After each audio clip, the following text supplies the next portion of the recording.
Bienvenue dans On se confesse, un podcast Télé-Sorbonne. Les Incels, partie 1. Bonjour à toutes et à tous. Bonne année. Bonne année.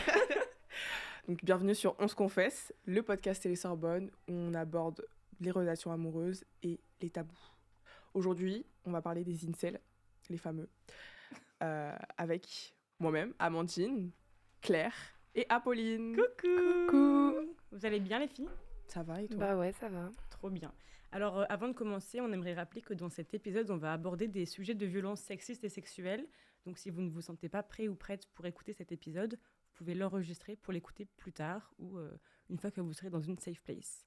Si vous êtes victime ou témoin de violences, n'hésitez pas à en parler autour de vous ou appeler le 3919, qui est un numéro gratuit et anonyme pour les violences faites aux jeunes femmes. Voilà, c'est le petit point prévention. C'est toujours important d'en faire. Donc, comme a dit Amandine, on va parler des incels aujourd'hui. Alors, est-ce que vous savez vraiment ce que c'est que les incels ? Parce que moi, avant qu'on prépare cet épisode, je n'avais pas énormément de notions sur les incels. Pour moi, un incel, c'est une idéologie qui a été créée en ligne depuis les années 90. J'ai pas envie de m'emmêler les pinceaux dans les dates, mais il me semble qu'au début, ça a été créé par une femme dans une volonté assez saine à la base. Donc voilà, elle n'arrivait pas à trouver de personnes avec qui relationner. Donc elle se sentait vraiment seule et elle a voulu créer un truc assez sain de « Venez les gars, on est célibataires, on est tristes, mais au moins on est ensemble ». Oui, parce que incel, c'est les célibataires Involontaire. Ouais. Ouais. Donc, Involuntary celibates. Là, c'est hyper drôle parce qu'on va en parler dans la fin du point drôle. Je sais pas si c'est vraiment le terme à employer, mais que le terme incel a été créé de base pour une femme et pas du tout dans des volontés repris par les hommes. Exactement. misogynes Ouais. et patriarcales et après dangereuses même en plus de ça, quoi. Donc, le contraste est quand même assez intéressant. Mais en vrai, en plus, je pense que dans son idéal à la base, c'était genre un site de rencontre, mais pour les gens qui sont seuls depuis longtemps, tu vois, et pour pas tomber sur des gens justement qui sont habitués à être dans des relations et À tout. rencontrer d'autres Tu vois, donc personnes. pour être à l'aise en fait Ouais, c'est avec ça, les en uns et mode les safe autres. place, et finalement ça. ça a été hyper vite détourné en pire. C'était une femme qui s'appelait Alana, d'ailleurs. On Ouais. pourra mettre des sources dans la description. N'hésitez pas à aller les voir. Ouais, donc les incels, ils se retrouvent énormément sur des communautés en ligne, sur Internet, sur des sites comme Reddit ou Puhahate.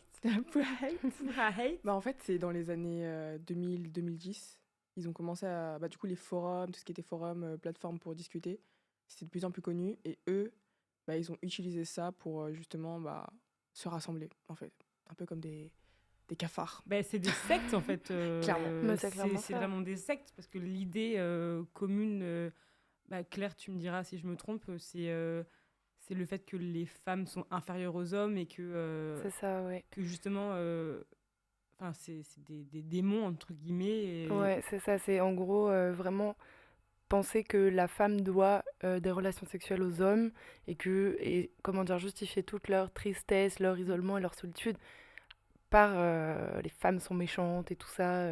D'ailleurs, dans ce que tu disais, Amandine, tu parles de Pure hate. P08.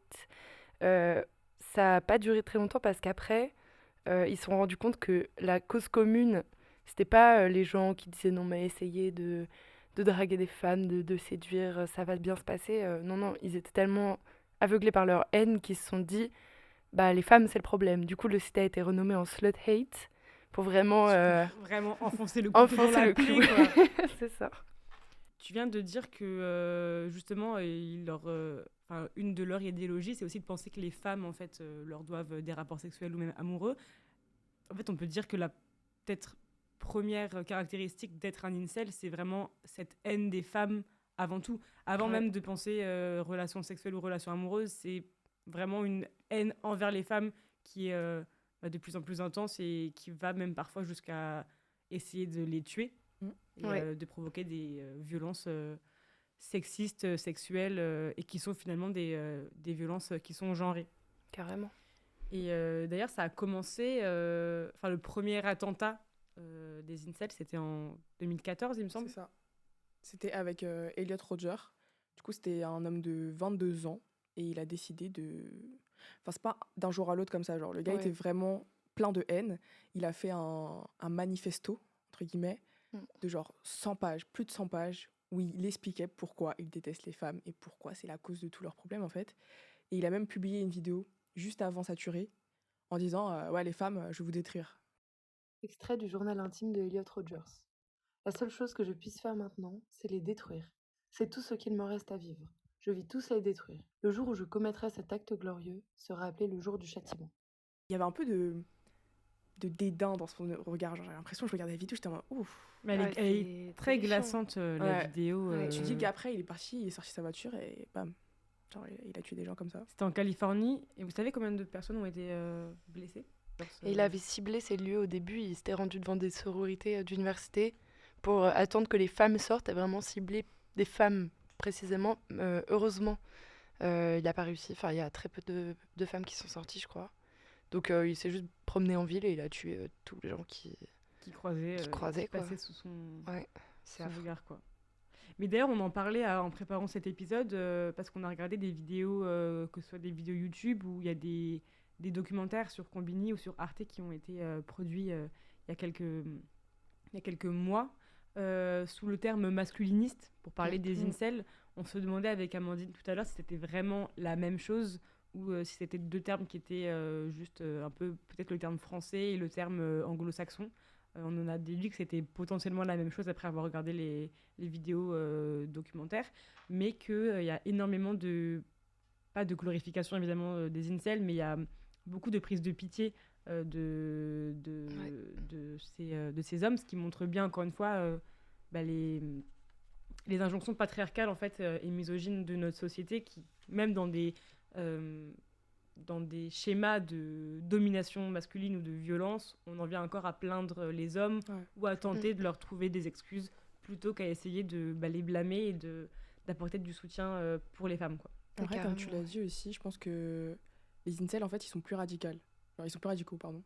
Mais dans le sens où eux, ils ont une idéologie entière derrière leurs idées. Par rapport aux masculinistes, tu veux dire? Ouais, par rapport aux masculinistes. Les masculinistes, je pense que c'est genre une version un peu plus calme, genre plus générale, où ils vont juste être en mode sois un homme, comporte-toi comme ça, tu vois. C'est comme ça que tu pourras, genre, je sais pas, être à fond et que ta femme, que ta copine, elle va t'aimer et tout, tu vois. Genre, le gars, leur but, c'est vraiment d'avoir une copine, alors que les incels, c'est vraiment genre Enfin, eux aussi, dans le sens où tu vas sortir de l'inceldom une fois que, tu vois, t'as eu une relation sexuelle. Mais genre, ils ont vraiment ce truc, comme on a pu voir, genre, ils utilisent les idéologies nazies sur les phénotypes, qui est la personne considérée comme belle, avec leur idée de Tchad, etc. Genre, les gars, ils sont vraiment en mode... Ils pourraient écrire, genre, un dictionnaire, en fait, tout un livre pour expliquer en quoi ça consiste les incels. Genre. Mais il y en a d'ailleurs, des espèces de dictionnaires en ligne sur Reddit, on avait vu. Il y a pas un wiki, mais je crois que c'est un truc comme ça, un wiki qui répertorie les termes, quoi. Et ça, t'avais trouvé un terme dont on parlera d'ailleurs après, mais oui, par exemple, alors il y a des termes assez affreux qui reviennent souvent, comme le Tchad, comme tu as dit, Amandine, qui est vraiment l'image de l'homme viril, musclé, vraiment dans les normes sociétales. Blond aussi, absolument. Et pour parler des femmes, il y a aussi le terme de Stacy qui revient souvent. Et les Stacy, ça se définit par une femme superficielle et vénale, attirée par le Tchad et tous les clichés possibles. Enfin, vraiment, c'est horrible. Tout ce qui est pris, même par rapport à ce que tu disais avant, ce qui diffère, je pense, des masculinistes sur un truc où ils sont plus radicaux, c'est vraiment cette volonté de punition, de vouloir punir les femmes, et quelles qu'elles soient, même des femmes qu'ils connaissent pas, parce que tous les maux de leur vie viennent des femmes. Il y a vraiment un truc de vendetta hyper malsain. Puis aussi, parce que j'ai vu aussi le truc de punition dans une vidéo sur les masculinistes, où genre, du coup, c'était un gars qui faisait des... Comment on appelle ça ? Celui qui s'infiltre ? Genre en mode... il donnait des cours. Ah, le truc des trucs payants ? Non. Si, ouais, un petit peu. Des formations. Genre en mode, il avait des masterclass. Ah oui, c'est ça. Ok, c'est ça. Donc le gars, il faisait des masterclass sur comment avoir une relation et comment être le dominant dans la relation. Il disait que, faut apprendre à la femme que si elle se comporte mal, punition. L'horreur. Si elle se comporte Non, mais en fait, moi, C'est moi c'est folie. vraiment ça qui me vient à l'esprit en premier, c'est une la folie. domination des hommes qui en vient à tel point Mais de oui. radicalité pour Mais en fait, c'est l'infantilisation de la femme. Genre, aussi, ouais. en mode, Ouais, tu te de comportes mal, punition. Tu te comportes bien, récompense. Mais c'est Horrible. quoi ces trucs? Mais Genre, alors, tu te dis, mais Tu regardes sur le violentomètre, là, tous les trucs qui sont dans le orange, c'est des trucs un peu de punition. Genre, t'ignores des jours quand il est en colère, la notion de Rappelle ce que chantage. c'est que le violentomètre. Alors, le violentomètre, c'est un outil qui a été édité par la ville de Paris, un peu sous forme de règle, on dirait une règle, Ça. qui va du vert au rouge. Et en fait, il y a des situations qui sont écrites, par exemple, je sais pas, le premier, c'est respecte tes décisions et tes goûts. C'est dans le vert, et c'est même écrit profite, ta relation est saine. Et en fait, plus on descend, et plus il y a des choses un peu problématiques, comme te manipule, est jaloux en permanence. Pire, t'oblige à avoir des relations sexuelles. Enfin voilà, là, il y a vraiment une graduation de la violence qui peut aider à se rendre Ouais. compte. Et justement, bah voilà, plus on descend, plus il y a ce truc, j'ai l'impression, de punition en mode... T'isole de la famille et des amis. c'est ça, ouais. Te traite de folle quand tu lui fais des reproches, en mode... t'as pas le droit de parler. Ouais, c'est et un peu là, le truc, boum. genre, ouais, il te met la faute sur toi, et genre, mais, non, mais pourquoi tu penses comme ça et tout? T'es vraiment folle.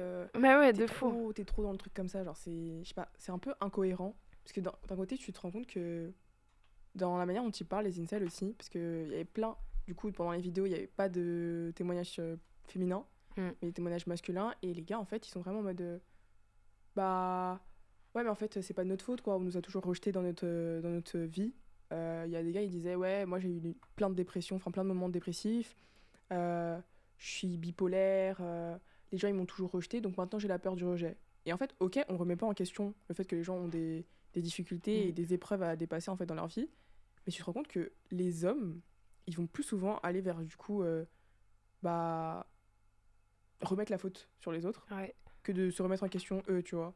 Et après, des fois, c'est sûr que bah, tu peux être victime d'injustice, on va dire, dans le monde, mais au bout d'un moment, calme-toi.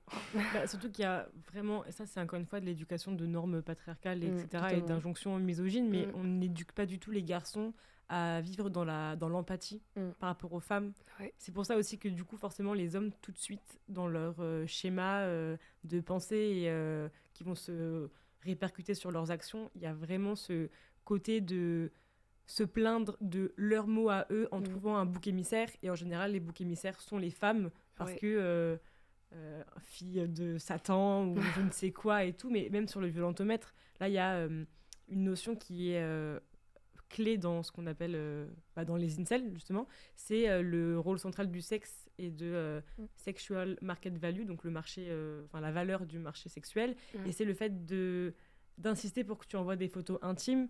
Donc vraiment, on voit à quel point, en fait, les caractéristiques des incels, elles se retrouvent énormément dans des schémas qui sont même pas forcément d'hommes qui se caractérisent eux-mêmes comme incels, mais d'hommes, entre guillemets, avec des grandes guillemets, normaux qu'on peut côtoyer tous les jours, qui vont avoir des comportements qui se caractérisent par ce que promettent les incels d'eux-mêmes, quoi. En fait, c'est sûr. Les incels, je pense que c'est encore plus malsain qu'un homme qui est juste qui a plein de frustrations.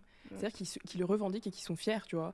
Genre, ils ont des groupes chat, ils sont, je sais pas, 10, même plus, et ils vont être là en mode ouais, regardez les femmes et tout. Et encore une fois, dans le documentaire que j'ai regardé, il y a un gars qui témoignait, il disait ouais, ils utilisent le N-word, ils insultent les femmes de putes, de tout ce qu'ils veulent, parce qu'en fait, pour eux, ils sont désensibilisés et genre, ça a plus du tout d'impact pour eux. Alors que c'est horrible. Vraiment. Mais il y a le côté culture de l'incel qui, en plus d'être extrêmement misogyne, et raciste, homophobe, ça regroupe tout. En vrai, il y en a énormément qui...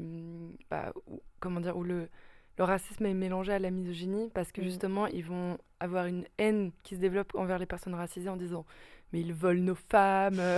Mais ouais, c'est ça. Après, il y en a tellement, c'est les femmes. Non, mais vraiment, et il y en a tellement, ça fait flipper, quoi. Il y a une stat qui, moi, m'effraie, c'est que il y a une culture du viol énorme dans la secte, on va l'appeler.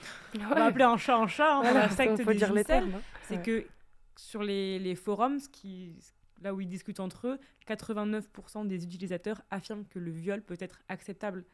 Donc il y a vraiment cette culture du viol qui est dominante. Encore une fois, ça c'est lié avec cette culture du marché sexuel dans lequel les femmes doivent le sexe parce que inférieur aux hommes. Ouais. C'est ça, c'est vraiment cette notion d'objectiver les femmes en plus que les infantiliser, quoi. C'est hyper déshumanisant, quoi. Totalement. Il y a du coup pas mal de documentaires qui ont été faits à ce sujet-là, notamment un qui a fait pas mal de bruit cette année. Il s'appelle, je crois, Mascu, les hommes qui détestent les femmes. Il est sorti sur France TV. Et il est quand même vachement bien fait parce que c'est un homme un journaliste qui s'infiltre, du coup, qui suit une masterclass d'un influenceur qui veut pousser les gens à promouvoir les idées. Exactement, c'est ça. Mais je sais pas s'il les nomme en tant qu'incel, mais en tout cas, ça se rapproche énormément. Et en fait, dedans, il n'y a aucun témoignage de victime. Et c'est ça que j'ai trouvé assez aberrant, c'est que c'est important de faire de la prévention pour les hommes, surtout jeunes, parce que leur cible, en vrai, c'est des jeunes hommes de 14 à 18 ans. Qui sont fragiles, en plus. C'est ça, facilement influençables et tout ça. Donc, c'est super important de faire de la prévention à ce niveau-là, pour pas qu'ils tombent dedans, quoi. Mais la souffrance féminine a été tellement effacée dans ce documentaire et d'autres que j'ai pu voir aussi. Je trouve ça vraiment difficile quand t'es victime de ça, ou juste que le sujet te touche sans être victime, genre de te rendre compte que, en fait, même quand on veut parler de ce sujet, on parle pas de cette souffrance-là. Enfin, je sais pas. Il y a énormément de documentaires que j'ai pu voir, des vidéos aussi, où en fait, ils disaient, c'est vrai qu'il y a eu énormément de tueries, il y a beaucoup de gens qui sont touchés par les incels, mais au final, c'est pour eux-mêmes qu'ils sont mal, en fait, tu vois. Les incels, ils sont surtout mauvais pour eux-mêmes, tu vois, les pauvres, quoi. C'est vraiment ce truc. Tellement mal. Mais oui, genre en mode... tu vois, au final, c'est eux ils se recroquevillent sur eux, ils sortent plus. Regarde-les, ils sont sur l'ordinateur, ils mangent, ils fument, c'est tout ce qu'ils font et tout. Genre, mais c'est pas le problème, là. Mais on mettra une vidéo en description, le lien d'une vidéo qu'on a vue pour préparer l'épisode, dans lequel il y a un rideau qui sépare un incel en se revendiquant en tant qu'incel, avec plusieurs personnes qui vont rentrer en contact avec lui et discuter, et ils abordent notamment ces sujets de la haine des femmes, de pourquoi être un incel, de est-ce que ça veut dire qu'il pourra jamais avoir de relation, qu'est-ce que vraiment ça veut dire d'être un incel pour lui. Et je me rappelle que quand on avait regardé cet épisode, on avait été assez surprise et choquée de la manière dont toutes les personnes, sauf une femme qui était assez virulente, prenaient en pitié l'incel en essayant de le comprendre ou même presque de rigoler avec lui. Alors qu'on le rappelle, c'est quand même des personnes qui se revendiquent supérieures aux femmes, qui, on vient de le dire, pensent que le viol est acceptable, qui, dans beaucoup de cas, sont violents psychologiquement mais aussi physiquement, et qui ont déjà provoqué des attentats. Même il y a quelques mois, on en parlait tout à l'heure, il y a quelques mois, il y a un... Oui, c'est ça, Bordeaux, ouais. Mais du coup, la vidéo, c'était la vidéo de Jubilee. Et eux, ils ont l'habitude de faire tout le temps des choses comme ça en mode un peu tabou, tu vois. Mais c'est vrai que les personnes qu'ils ont invitées, du coup, elles étaient au courant que c'était un incel derrière le rideau. Et pourtant, ils étaient là en mode oh punaise, t'es un peu bête, quoi. Et genre en mode, ils faisaient une blague sur... Tu te rappelles ce gars qui a tué genre des dizaines de personnes, toi t'en penses quoi? Et lui, il allait répondre en mode ouais, mais c'est parce qu'il était mal dans sa peau, quoi. Enfin voilà. Et en fait, à chaque fois qu'on voit une vidéo, c'est dur pour les hommes d'exprimer leurs sentiments, tu vois. Donc forcément, la réflexe, c'est de tout lâcher d'un coup, tu vois. Donc, allez, on va tuer des gens, quoi, je sais pas. Et toujours cette excuse de... Mais les hommes dans la société actuelle, occidentale, ils n'ont pas le droit d'exprimer leurs sentiments. Mais en fait, qui a fait ça, genre? À cause de qui? Ouais, de fou, c'est vrai. Les hommes, vraiment, le serpent qui se mord la queue, mais... de fou. De toute façon, j'ai écouté un podcast des couilles sur la table ce matin, qui est un podcast de Binge Audio, sur... aucun rapport, on va dire, mais je le mets en parallèle, sur les hommes au volant et les femmes au volant, et c'était un peu pour déconstruire le mythe de femmes au volant, femmes au tournant, etc. Et ça parlait de la misogynie dans la voiture, qui est un marqueur de prise de position sociale dans l'espace, etc. Et c'était super intéressant parce que ça mettait vraiment en parallèle le fait que les hommes et leur rapport à la violence avaient toujours été acceptés négligé dans le sens où on n'avait jamais vraiment cherché à essayer de comprendre pourquoi est-ce que les hommes étaient violents et pourquoi est-ce qu'on l'acceptait. Les pousser à aller chez le psy. Par exemple, typiquement. finalement.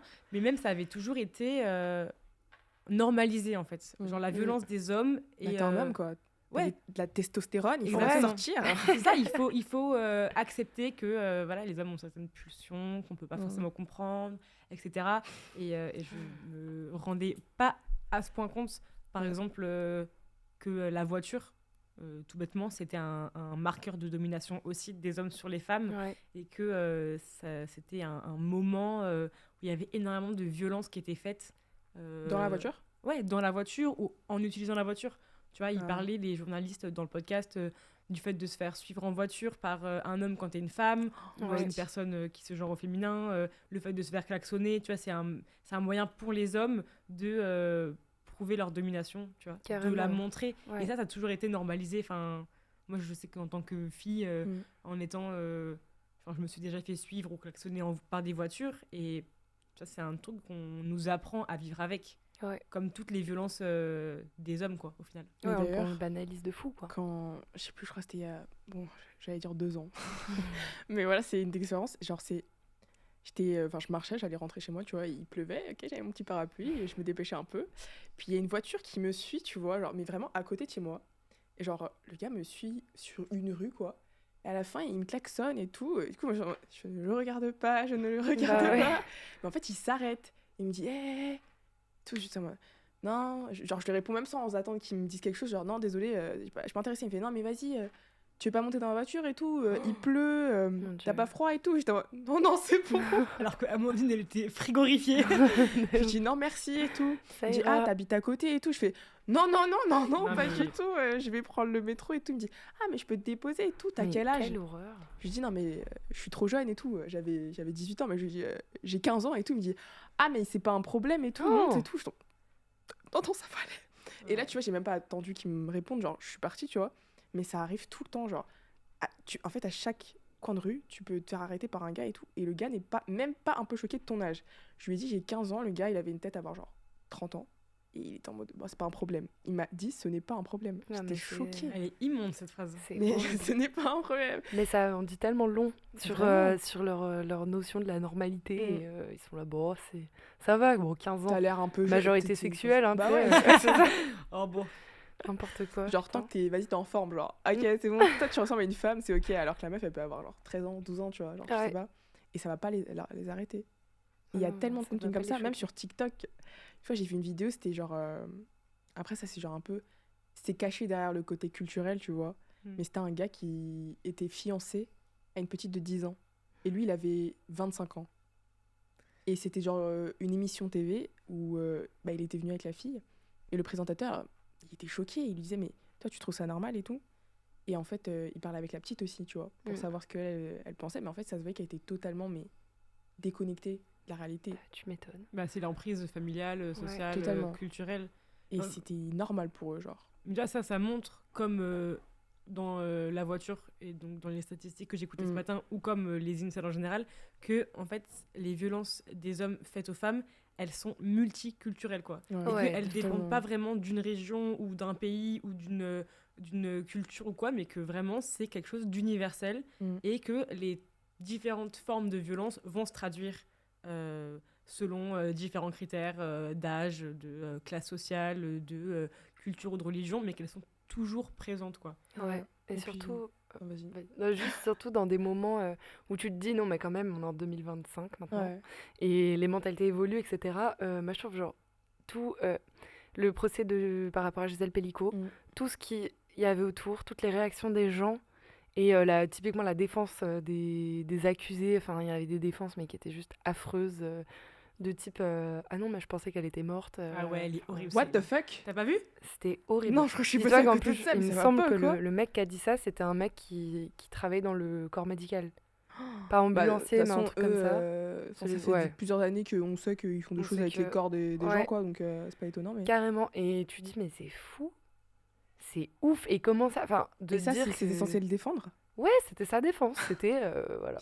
La nécrophilie qui est censée défendre le viol, alors que les deux sont condamnables. De ouf. Et en fait, moi, je me suis dit, d'ailleurs, pendant son procès, j'étais en mode, mais de quel droit ils ont une défense, en fait? Parce que comment tu peux défendre le fait que non, mais le gars, il m'a donné un petit plafond, genre, il m'a dit, vas-y, il y a ma femme qui est OK. Et puis en fait, la femme ne réagissait pas. Et il se disait, bon, bah non, mais c'est ça, normal. le Bah, le ça droit à remonte, la... bah, ça remonte à un truc de domination. En Oui, mode, de ouf. j'ai la propriété de ma femme. Ouais, J'ai de- dit oui, je te loue ma femme. Ouais. Ah, ça me Elle a rien à dire.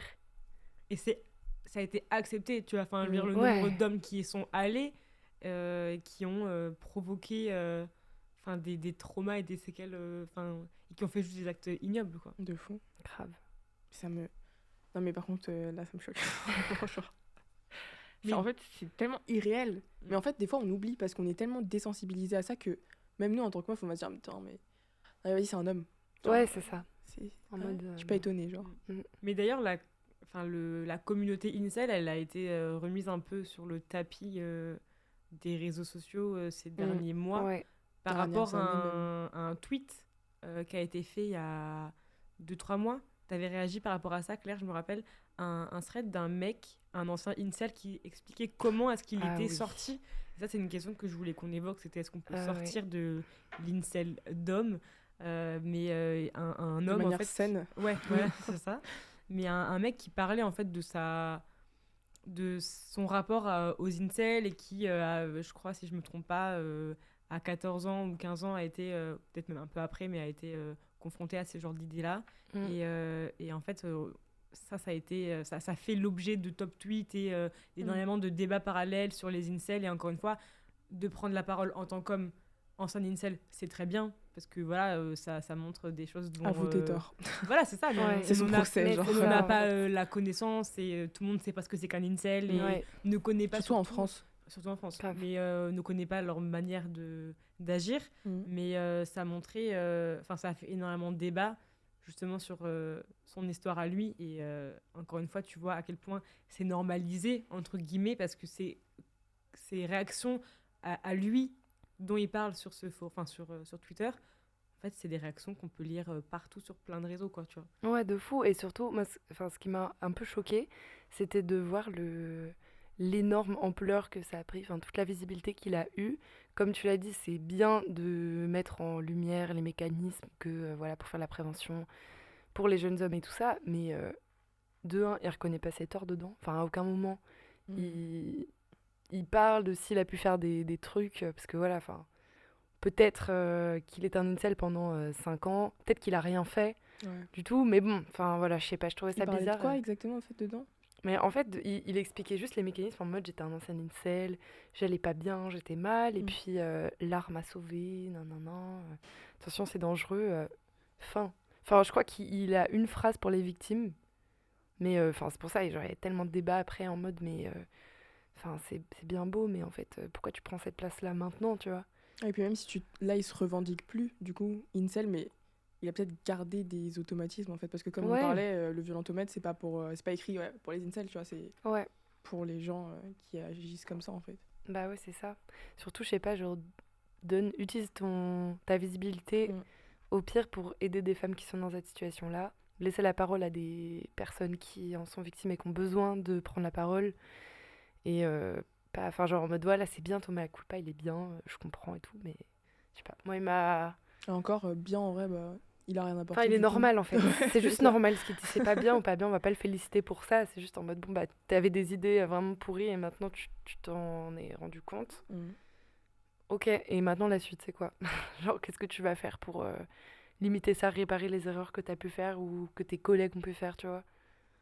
Et du coup, il y a surtout ce truc aussi sur les réseaux sociaux, sur Twitter, parce que du coup, c'est la place de la liberté d'expression, tu vois, surtout avec notre fameux Elon Musk. Yeah. On peut parler encore plus comme on veut, mais du coup, je pense que ça laisse des fois trop de place, tu vois. Ouais. Genre, le gars là, bon, il a rien dit en soi, donc il aurait pas pu se faire ban ou quoi. Mais il y a plein de gens sur les réseaux sociaux qui vont dégrader la femme, parler d'une certaine manière, et ça va jamais être puni. Même sur tous les réseaux, hein, vraiment TikTok, par exemple avec les masculinistes, genre Andrew Tate, Alexis Chance. Mais ces gars-là, ils ont jamais été bans, et moi je comprenais pas en fait. Je regardais leurs vidéos, ça tombait sur ma For You page alors que je ne consomme pas du tout ça. Je ne suis pas pour les masculinistes. Menteuse. C'est ça, ouais. Elle les retweet les vidéos, Amandine. Et je me disais, mais c'est une folie. Ça peut arriver sur la page de tout le monde. Et surtout, genre, je me disais, les petits garçons, genre de 12-13 ans, tu vois, qui, peut-être qu'ils se sont fait recal par une ou deux meufs, ouais. C'est pas grave au final, tu vois. Mais eux, ils vont se dire, ah putain, moi, je vais faire comme Alex, tu vois. Genre, je vais prendre en main ma relation avec la femme, et tu vois, et je vais la traiter comme une merde, en fait. Et je me dis, mais comment on peut pas, genre, avoir des modérateurs spécialisés dans ça? Alors que les réseaux sociaux, ils se prônent en mode, dans les années 2020, tu vois, ils étaient en mode, on va faire attention. Il y a eu le procès avec le PDG de TikTok. Ouais. Bon, lui, il était plus ramené juste parce qu'il était asiatique, tu vois, mais genre, ils ont voulu faire comme si il y avait une modération qui aurait été plus importante dans les années à venir. Mais au final, on voit que les phénomènes d'incel qui étaient à la mode, du coup, 2000-2010, ils reviennent encore plus fort maintenant, sous d'autres noms, en fait. Ils sont juste cachés. Mais ça, c'est lié aussi à la montée de l'extrême droite en France et en Europe, dans le sens où les incels, en étant des communautés qui se revendiquent librement comme racistes, xénophobes, misogynes, homophobes et tous les noms phobes horribles qu'on connaît, mais du coup, forcément, il y a une corrélation parce que vu qu'on le sait, on a des tendances historiques dans lesquelles il y a l'extrême droite qui remonte au pouvoir. C'est actuellement le cas dans énormément de pays européens et en France également. Du coup, il y a ce phénomène-là qui revient parce que ce ne sont pas forcément des idées qui prônent toujours la bienveillance envers les femmes. Mais donc forcément, dans des moments de bouleversement, on va dire, politique, il y a des phénomènes comme les incels qui vont prendre de plus en plus de place et qui vont s'adresser à des personnes qui sont de plus en plus fragiles, surtout sur les réseaux sociaux où un garçon ou même une fille, tu vois, de 10-11 ans peut... C'est vrai qu'il y a les femcelles aussi. Ouais, bien sûr. Ouais. Bien sûr. Mais comme il y a la misogynie intériorisée ou énormément d'autres cas, mais en fait, ça s'adresse à des jeunes et c'est vrai parce que c'est en plein dans leur construction sociale. Et du coup, forcément, tu lis ça ou tu vois ça en tant qu'un enfant ou un adolescent qui cherche à avoir des réponses, tu peux te faire embarquer hyper vite dans des idées auxquelles tu ne comprends rien. Parce qu'en plus, ils appuient tous leurs faits sur des recherches scientifiques. Oui, bien sûr. Donc, c'est vrai que ça devient de plus en plus potable. Ouais. Enfin, genre, toi, tu vas pas y croire, tu vois, parce que t'es un peu smart. Ouais, parce que tu sais, mais... mais genre, je veux dire, si tu vas regarder, tu vas dire, ah bah, ouais. Ouais, c'est ça. A plus B, c'est un peu vraisemblable, genre. Ouais, c'est ça. En mode, ils vont pas te dire des trucs vraiment... toutes les statistiques du monde, mais par contre, ça a des trucs un peu flous. Tu te dis, en vrai, ça a l'air de tenir la route. Ouais. Et en plus, à l'école, on n'en parle pas de ces trucs-là, tu vois, genre de... je sais pas dans quelle matière on peut en parler, mais même... comment ça s'appelle ? Éducation morale et civique. Exactement. EMC, ouais. Genre ça, tu vois, tu pourrais dire... Enfin, avoir un petit truc sur le respect des autres... mais de toute façon, le consentement ou je sais pas quoi. C'est clair qu'il manque cruellement des cours d'éducation relationnelle, sexuelle, même parce de que violence même avant sexiste. sexuelle, en fait, c'est juste, je sais pas, le bon sens. Ouais.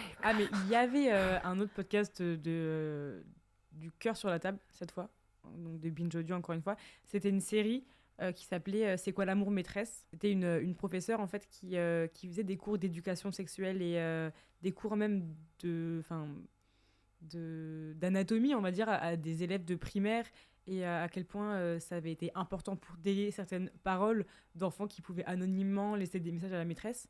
Donc voilà, on va pas on sait ce qui peut se passer dans des cercles familiaux. Je crois que sur une classe de CM2, il y a au moins 3 enfants qui sont victimes d'inceste. Oh. Donc c'est une stat assez effrayante. Mais même au-delà de ça, il y avait énormément de parents qui se sont plaints de ces cours d'éducation sexuelle, justement en disant à quel point c'était mauvais d'apprendre à leurs enfants de pratiquer des relations sexuelles à leur âge, alors qu'en fait c'est pas du tout c'est pas le but de ces sujets-là dont on parle. Tu vois, c'est faire de la prévention et ça montre encore une fois à quel point on est vraiment trop loin par rapport à ces sujets-là, parce que du coup ça laisse libre cours à des personnes avec des intentions malveillantes de potentiellement avoir une influence sur des enfants, tu vois. Ouais, même s'ils le veulent pas, les parents, enfin leurs enfants, surtout maintenant, ils sont tous sur internet, tous sur TikTok, même YouTube Reels, tout ça là. Tu vas penser pouvoir vérifier ce que ton enfant il regarde, mais il va forcément tomber sur un contenu un peu bizarre et toi tu pourras... tu peux rien faire. L'école leur a pas expliqué, toi tu veux pas lui expliquer, lui il va croire la vidéo, c'est logique. Et en plus, genre, je pense que si c'est appuyé par même si on va plus loin, tout ce qui est les contes, genre les Disney et tout, les personnes qui sont seules dans les médias en général, genre les contenus, ça va être les sorcières, tu vois. Ouais, c'est Les vrai. sorcières, elles sont seules et elles sont moches et elles sont méchantes et elles veulent tuer les gens. C'est drôle que tu dis ça parce que c'est exactement la phrase qui a été dite dans un autre épisode de On se confesse par Eva, il me semble, l'an dernier, dans Être seule. Et on parlait justement à quel point le rapport solitude et de Il est représentation, en fait, dans les Disney et dans les dessins animés, en fait, ils montraient aux enfants que si t'étais seule, t'étais forcément l'antagoniste de Ouais. l'histoire. Ouais. Et du coup, ça pousse les gens à se lancer dans des relations. On est connectés. Bah, c'est ça, bah, tu vois, les incels, ils voient vraiment leur solitude comme un Un fardeau. fardeau, Moi, je suis seule, les gars, c'est ok. Ouais, mais c'est... Enfin, en mode, le couple, c'est la réussite sociale. Ouais. Alors que parfois, on est mieux seul que mal accompagné. Bien sûr.